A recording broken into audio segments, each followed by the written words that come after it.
Hi, this is Andrea Hendricks. I want to show you some problems from section 7.1 homework.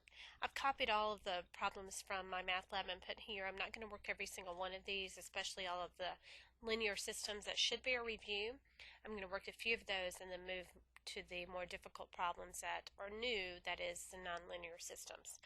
So let's just go through a few of these problems. Like for instance, number 3 is to solve the system by substitution. 6x plus 2y equals negative 22, and negative 6x plus y is equal to 25. Now, if you were choosing which method to use, elimination would be the perfect method because you can simply add and the x's are eliminated. To do substitution, we have to solve one of the equations for one of the variables. And remember I said that if you have a 1 or negative 1 on the coefficient, that's the one you should use. So we would want to solve the second equation for y. And in doing that, we would get y is equal to 6x plus 25. And now we need to substitute into the first equation in place of y. Now we're going to put the 6x plus 25.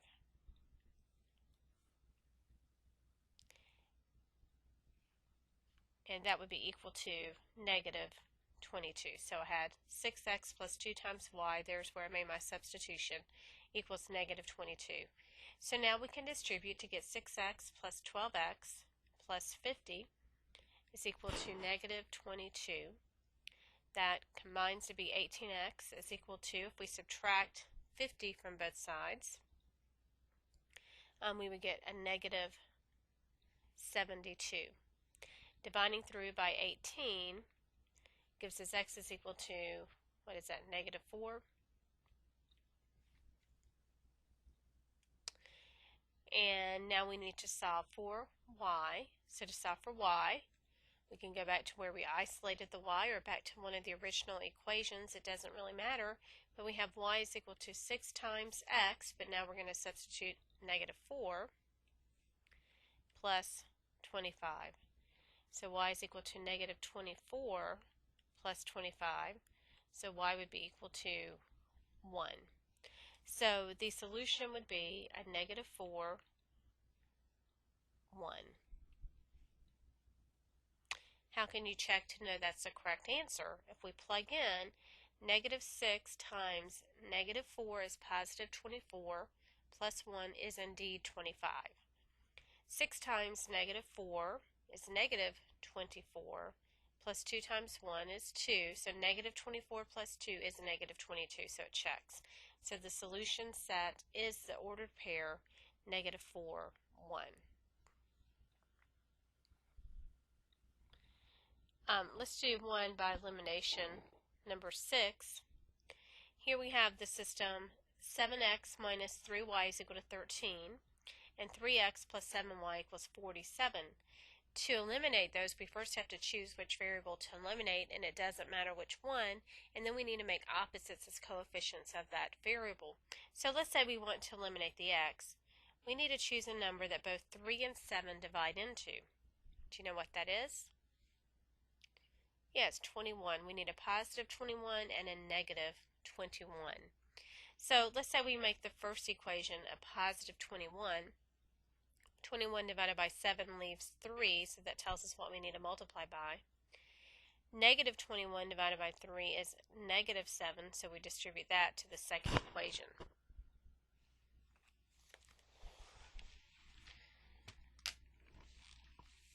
Okay, so whenever we distribute, we would get 21x minus 9y is equal to, what is that, 39.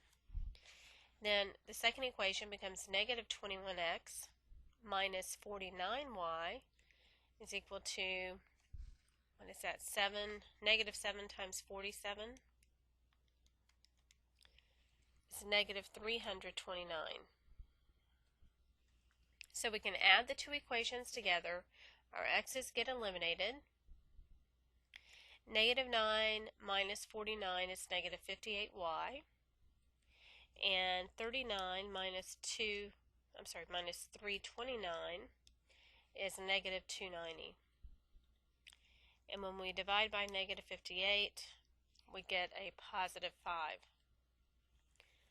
So now that we know y, we have to find x by substituting into either one of those equations. Let's say we go to the first equation.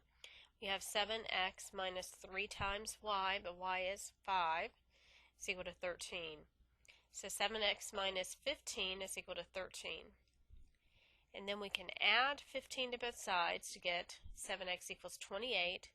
So dividing by 7 leaves a 4. So that solution would be the ordered pair 4, 5. Okay? Now, let's look at number 10, and then we'll go on to the nonlinear systems. Number 10 is 5x minus 1 over 3 plus y plus 7 over 4 equals negative 4. X plus 4 over 2 minus x minus y over 3 is equal to 3. So this one's just a little confusing, but you need to clear fractions and then just get it in the standard form. So the first equation, there's a common denominator between 3 and 4 of 12. So if we multiply 3 by 12, we get this equation. 12 times 5x minus 1 over 3, well, 3 goes into 12 4 times, so we can really just say 4 times 5x minus 1. And we could go ahead and multiply that out if you want. I'll just leave it there for right now. Then if we distribute to the y plus 7 over 4, 4 goes into 12 3 times, so that leaves plus 3 times y plus 7. And then distributing to the right side of the equation would be equal to negative 48. Now, the second equation between 2 and 3 has a common denominator of 6. 6 times x plus 4 over 2 leaves a 3 times x plus 4. And then 6 times x minus y over 3 leaves a 2 times x minus y. And 6 times 3 is 18.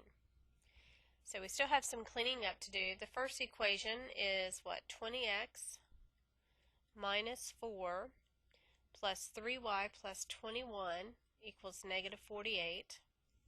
The second equation becomes 3x plus 12 minus 2x plus 2y is equal to 18. So combining like terms and getting it in standard form, the first equation is 20x plus 3y is equal to, well, let's think about this here. Negative 4 plus 21 is 17, and then I would have to subtract 17 from both sides. And whenever I do that, I would have a negative 48 minus 17, which is negative 65. The second equation, 3x minus 2x is x plus 2y is equal to, and then I have to subtract 12. Subtracting 12 from 18 leaves us 6. So there we finally have it. So to eliminate, I could eliminate the x's. I already have a 20, and so I need a negative 20 on the other equation. So I can multiply through by negative 20. So we'd have 20x plus 3y is equal to negative 65. And then a negative 20x minus 40y is equal to negative 120. Okay.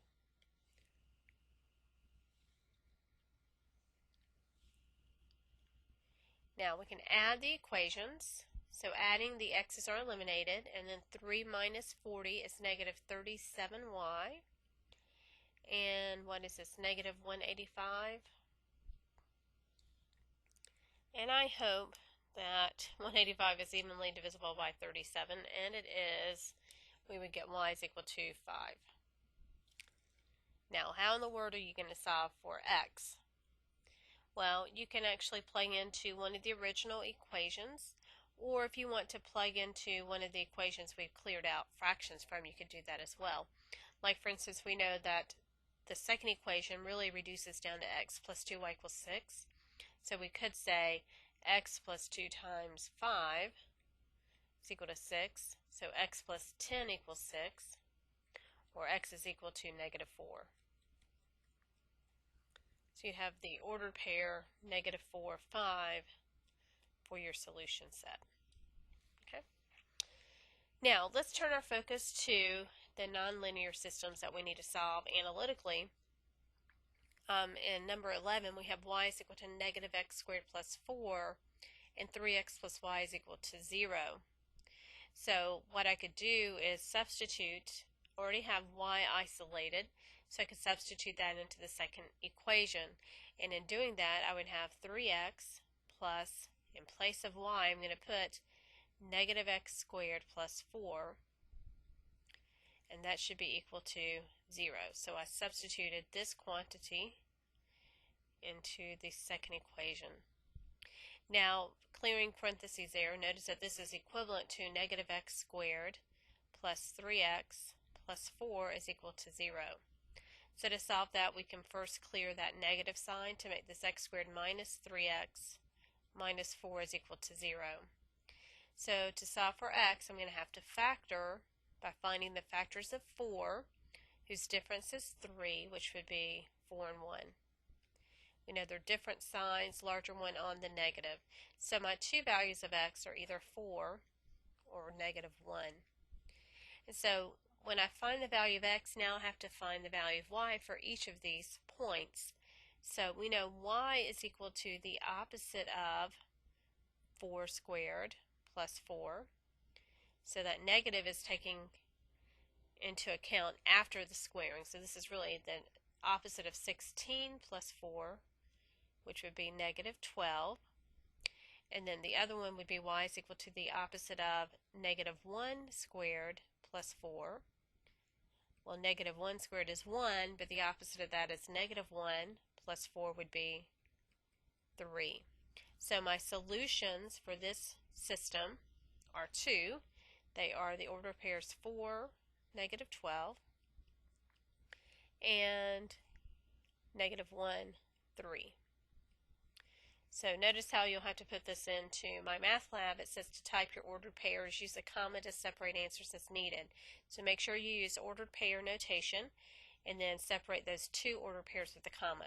The bracket's already there, so you don't need to worry about including those in your answer.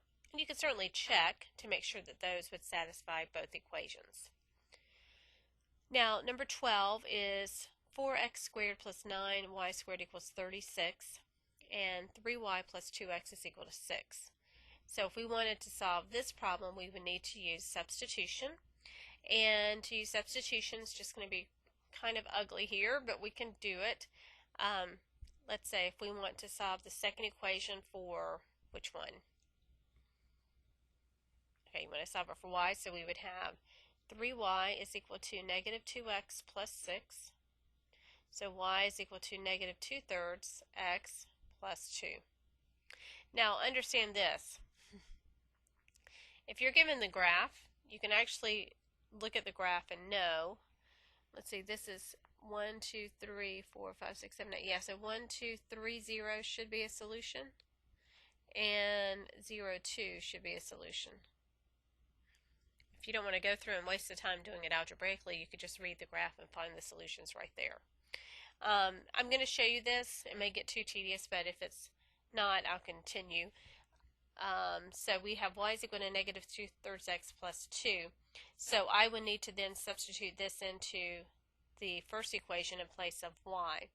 So I would have, if I don't run out of room, 4x squared plus 9 times the negative 2/3 x plus 2 squared is equal to 36. So I would have to solve this equation by first squaring this binomial. Negative 2/3 x squared is a positive 4/9 x squared. Then I have to double the product of these two. So negative 2/3 times 2 is negative 4/3. Double would be negative 8/3 x. And then square the last to be plus 4. And that's equal to 36. So then if we clear out by distributing the 9 through, 9 times 4/9 x squared would be just 4x squared. 9 times 8/3 would be what? 3 goes into 9 3 times. 3 times 8 is 24x. Plus 36 is equal to 36. So we have, what, 8x squared minus 24x is equal to 0, right? If I subtract 36 from both sides, that 36 is eliminated. And now to solve this, I can just do it by factoring. There's a common factor of 8x, and that leaves x minus 3 is equal to 0. So if I set each of those factors equal to 0, I get either x is equal to 0, right, because I divide by 8, and 0 divided by 8 is 0, or x is equal to 3. So now that I know x, I can solve for y by plugging in. So if x is 0, what is y? Well, y would be negative 2/3 times 0 plus 2 is 2. So y is 2 if x is 0. If x is 3, negative 2/3 times 3 is negative 2 plus 2 is 0. So it confirms what we found from the graph. So we would have the ordered pairs of 0, 2 and 3, 0.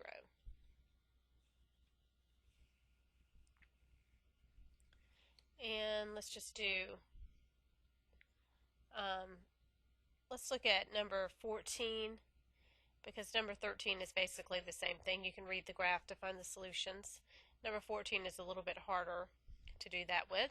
So if we have x squared plus y squared equals 16 and y squared minus 2x squared equals 10, notice that first of all these are not in the same order, so we need to put both of them in the standard form. Rewriting the second equation to be negative 2x squared plus y squared is equal to 10. So we need to use elimination to solve these. They're in the same format for both equations. And we can do that if we multiply the top equation by positive 2. That would then give opposites for the x coefficient. So I'd have a 2x squared plus 2y squared is equal to 32. My second equation stays negative 2x squared plus y squared is equal to 10. So whenever I add these, I get 3y squared is equal to, what is that, 42. And then we can divide through by 3. So 42 divided by 3 is 14. So y is going to be equal to plus or minus the square root of 14.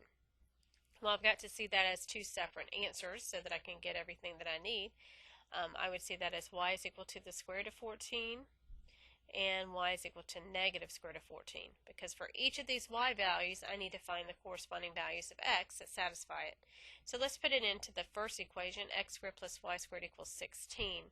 So we'd have x squared plus y squared, which is the square root of 14, squared equals 16. So I'd have x squared plus 14 is equal to 16. So x squared is equal to 2. So therefore x is equal to plus or minus the square root of 2. When y is negative square root of 14, we're going to get the same thing. We would get x squared plus 14 is equal to 16. So x is equal to plus or minus the square root of 2. So what does that mean about our solution set? For y value, we have two x values. So we would have a square root of 2, square root of 14. We'd have a negative square root of 2, square root of 14. And then when y is negative square root of 14, we have those same two x values. So we'd have the square root of 2, negative square root of 14, and the square root of, negative square root of 2, negative square root of 14. And that's it. So if you have any questions on how to do these, just don't hesitate to contact me. Thanks.